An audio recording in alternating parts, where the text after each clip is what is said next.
مجروح سلطان پوری۔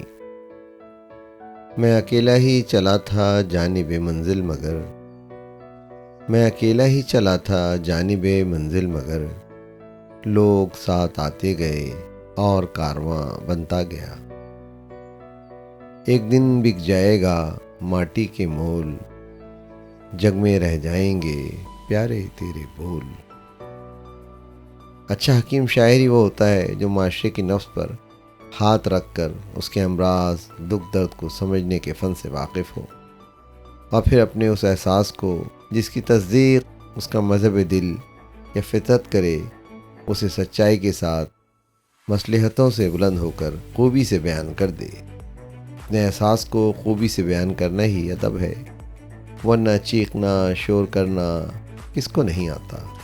حقیقت یہ ہے کہ مجروح سلطان پوری کی شاعری میں جو ڈھنگ نظر آتا ہے وہ سادہ روایتی اسلوب میں ہونے کے باوجود ادب کی روح کو توانائی فراہم کرنے والا ہے۔ روک سکتا ہے ہمیں زندان بلاں کیا مجروح، روک سکتا ہے ہمیں زندان بلاں کیا مجروح، ہم تو آواز ہیں دیوار سے چھن جاتے ہیں، ہم تو آواز ہیں دیوار سے چھن جاتے ہیں۔ دیکھ زندہ سے پرے رنگ چمن جوش بہار، رقص کرنا ہے تو پھر پاؤں کی زنجیر نہ دیکھ۔ مجھ سے کہا جبریل جنوں نے یہ بھی وحی الہی ہے، مجھ سے کہا جبریل جنوں نے یہ بھی وحی الہی ہے، مذہب تو بس مذہب دل ہے، باقی سب گمراہی ہے۔ جگناتھ آزاد کے الفاظ میں مجروح کی شاعری خیال اور جذبہ امتزاج کا ایک نگار خانہ ہے، جس میں زندگی کے رنگ جھلکتے ہیں۔ انسان کی عظمت پر مجروح کا اٹل یقین زندگی کی ٹھوس حقیقتوں پر مبنی ہے۔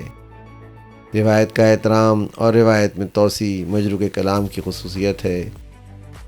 اس میں پیکر تراشی کے نقوش جا بجا اضافہ کرتے چلے جاتے ہیں۔ ہیکل اتساہی نے مجروح کے بارے میں کیا خوب کہا ہے کہ مجروح ایک ایسے شاعر تھے جن کے کلام میں سماج کا درد جھلکتا تھا۔ انہوں نے زندگی کو ایک فلسفی کے نظریے سے دیکھا اور اردو شاعری کو نئی اونچائیاں عطا کیں۔ مجروح گو اول و آخر غزل گو شاعر تھے، بس 70 غزلیں لکھ سکے۔ اس میں کمی کا سبب فکر معاش بنا، معاش جو کہ ایک بڑی حقیقت ہے۔ اس حقیقی ضرورت نے آپ کو فلمی دنیا کا بڑا شاعر بنا دیا۔ آپ نے 300 فلموں کے لیے 4000 سے زائد نغمے لکھے، اور کہا جاتا ہے کہ آپ کا ایک گانا بھی فلاپ نہیں ہوا، سب کے سب مقبول ہوئے۔ ترقی پسند مصنفین کی تحریک سے وابستہ ہوئے۔ ظاہر ہے یہ سب وہی کرتا ہے جو اپنے فن کی لگن کے ساتھ معاشرے کی بہتری کے لیے کوشاں ہو۔ بہتری کی سوچ اکثر حکومت مخالف تاثر بھی پیدا کرتی ہے۔ یوں مجروح کی شاعری نے ان کی زندگی کو قید و بند کی صحبتیں جھیلنے پر بھی مجبور کیا۔ پنڈت جواہر لال نہرو کی پالیسیوں کے خلاف پرجوش نظم لکھنے پر 2 سال جیل میں کاٹنے پڑے۔ مجروح کی نظر سماجی مسائل کے ساتھ زندگی کی کشمکش پر بھی رہتی تھیں۔ وہ اپنے قلم کے ذریعے سماجواد یعنی اشتراکیت کا پرچم بلند کرنے والے شاعروں میں شمار کیے جاتے ہیں۔ آپ کو آپ کی علمی و فنی خدمات پر مختلف ایوارڈز بھی ملے۔ فلمی نغمہ نگاری پر 1965 میں فلم فیئر ایوارڈ، 1994 میں فلمی دنیا کا سب سے بڑا ایوارڈ دادا صاحب پھالکے ایوارڈ سے نوازا گیا۔ اس کے علاوہ ادبی خدمات پر 1980 میں غالب ایوارڈ اور 1992 میں اقبال سمان ایوارڈ سے نوازا گیا۔ آج کی ویڈیو کو مختصر رکھنے کے جذبے سے یہاں آپ کی ایک غزل پیش کرتے ہوئے آج کی اس گفتگو کو سمیٹتا ہوں۔ پیش خدمت ہے غزل مجروح سلطان پوری۔ مجھ سے کہا جبریل جنوں نے یہ بھی وحی الہی ہے، مجھ سے کہا جبریل جنوں نے یہ بھی وحی الہی ہے، مذہب تو بس مذہب دل ہے، باقی سب گمراہی ہے۔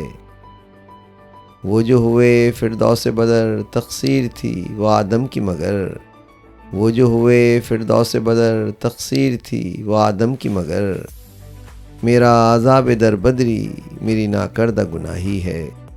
سنگ تو کوئی بڑھ کے اٹھاؤ شاخ ثمر کچھ دور نہیں، سنگ تو کوئی بڑھ کے اٹھاؤ شاخ ثمر کچھ دور نہیں، جس کو بلندی سمجھے ہو ان ہاتھوں کی کوتاہی ہے۔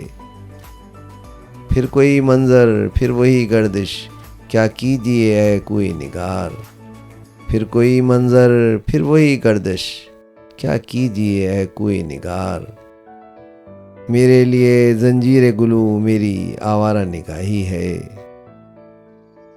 بہر خدا خاموش رہو بس دیکھتے جاؤ اہل نظر، بہر خدا خاموش رہو بس دیکھتے جاؤ اہل نظر، کیا لغزیدہ قدم ہے اس کے کیا درزیدہ نگاہی ہے، دید کے قابل ہے تو صحیح مجروح تیری مستانہ روی، دید کے قابل ہے تو صحیح مجروح تیری مستانہ روی، گرد ہوا ہے رخت سفر رستے کا شجر ہمراہی ہے، گرد ہوا ہے رخت سفر رستے کا شجر ہمراہی ہے، رستے کا شجر ہمراہی ہے۔